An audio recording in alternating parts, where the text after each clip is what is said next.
வல்லநாடு வனச்சரக இடம் இது. வல்லநாடு மலையினுடைய கிழக்கு சரிவு பகுதி. இது முதல் வாட்ச் டவர்.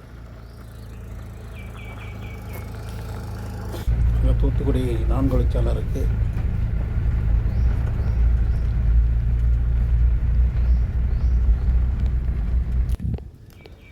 இதில் மான்களுக்கு மேயறதுக்கு புல்தரை உருவாக்குறதுக்கு முயற்சி பண்ணுறாங்க.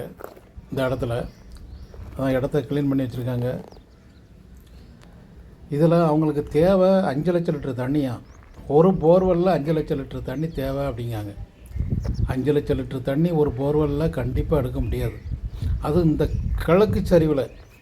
ஏன்னா இந்த கிழக்கு சரிவு நம்ம நிற்கிற இடம் வந்து கீழே கருங்கல் கடின பாறை வந்துடும். ஒரு 40 அடி 50 அடி கீழே கருங்கல் பாறை வந்துடும். அங்கே வல்லநாடு மலைங்கிறது குவார்ட்சைட். அந்த மலை உச்சியில் அந்த மலை மேற்கு சரிவில் அல்லது வடமேற்கு சரிவில் வடக்கு பகுதியில் தண்ணி வரும் நிறைய. ஆனால் கிழக்கு பகுதியில் தண்ணி வராது. இது முதல் ஸ்கேன். அவங்க விரும்புகிற இடத்துல இது முதல் ஸ்கேன். இதில் ஒரு பாயிண்ட் வந்துச்சு. அது வந்து அதிகப்படி 10,000லேருந்து 30,000 லிட்டர் தண்ணி கிடைக்கும் கோடையில். 2வது ஸ்கேனில் வந்து ஒரு 5,000லேருந்து 10,000 லிட்டர் தண்ணி கிடைக்கும். இந்த மலை எங்கிட்ட போகுதோ நடுக அதுக்குள்ளே தண்ணி உள்ள பாரு தண்ணி இருக்கும். அதை விட்டுங்கிட்டு விலகி கிழக்கு நோக்கி வர தண்ணி இல்லாத பாரு. இது நான் அந்த இன்ஃபேன்ட் ஜீசஸ் காலேஜுக்கும் பார்த்து கொடுத்துருக்கேன். அந்த டாக்டர் எவ்வளவு நீர் வளம் நிறைந்த இடமாக இருந்தாலும் ஒரே போர்வெல்லில் 5 லட்சம் லிட்டர் தண்ணி கண்டிப்பாக எடுக்க முடியாது. இந்த ஏரியாவை பொறுத்தவரை அதிகப்படி ஒரு போர்வெல்லில் ஆக்டிவிட்டிஸ் கோடை காலத்தில் 30,000 லிட்டர் தண்ணி, அதாவது 10,000லேருந்து 30,000 லிட்டர் தண்ணி கிடைக்கும். அது 1வது ஸ்கேன் பாயிண்ட் அடையாளத்தில்.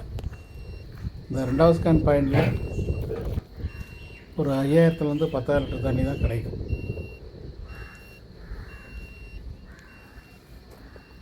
இந்த மலையினுடைய வடக்கு ஓரம் வடமேற்கு ஓரத்தில் போர்வெல் பாயிண்ட் கிடைக்கும்.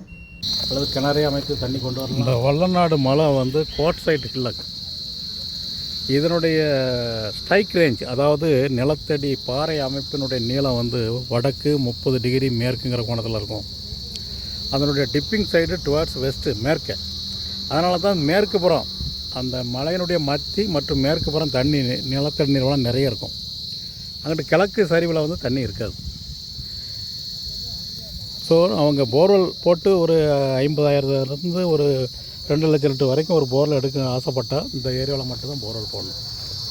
அதாவது இந்த வல்லநாடு மலைக்கு வடமேற்கு திசையில் மட்டும்தான் போர்வெல் போடணும்.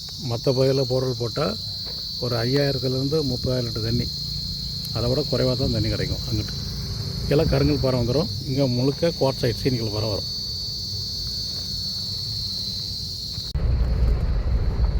இன்னும் ரொம்ப டென்ஸ் ஃபாரஸ்ட்டாக இருக்கு.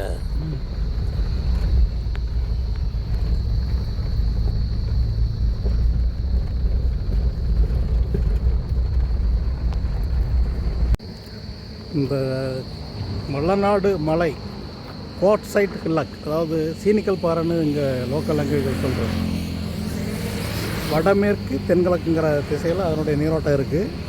அந்த பாறை, அந்த குவார்ட்சைட், அந்த சீனிக்கல் பாறையுடைய உட்சரிவு வடமேற்கு நோக்கி, அதாவது மேற்கு நோக்கி இருக்குது.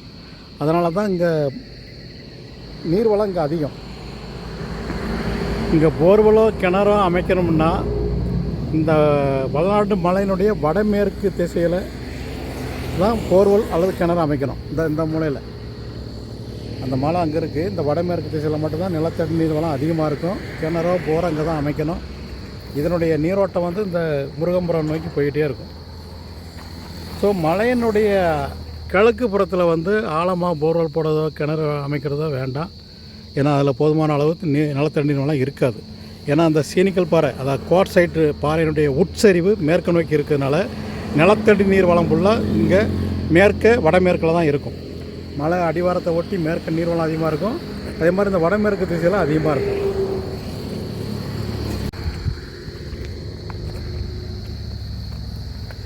கோடையில் ஒரு 10,000 to 30,000 லிட்டர் தண்ணி கிடைக்கும் இந்த பாயிண்டில்.